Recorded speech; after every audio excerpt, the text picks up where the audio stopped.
With Republicans seizing control of the U.S. Senate, President Barack Obama may face a different foreign policy landscape during his last 2 years in office. VOA State Department correspondent Scott Stearns explains.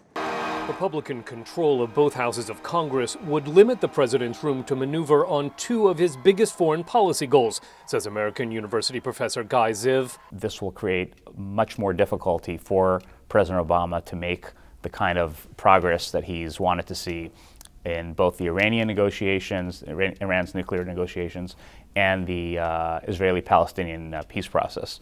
Both of those issues have regrettably been used over the years as a partisan football on Capitol Hill.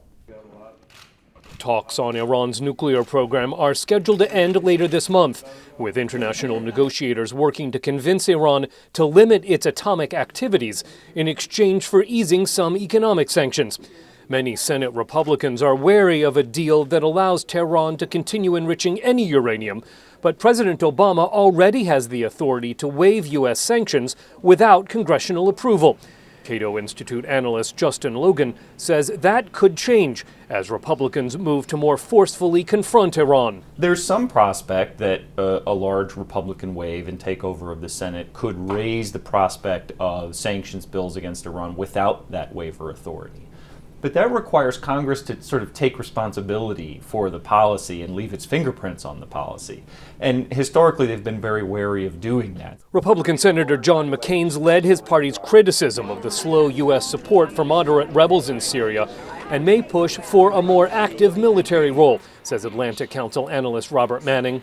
I think on the security side, you're likely to see Senator McCain taking over the Armed Forces Committee in the Senate, and I think that may be contentious in terms of defense spending and some of our military activities in the Middle East and elsewhere. While the U.S. has started a program to train and equip Syrian rebels, the issue is not likely to go away given the fight against Islamic State militants. There's a program in place. It's not being conducted the way Senator McCain would like it to be conducted.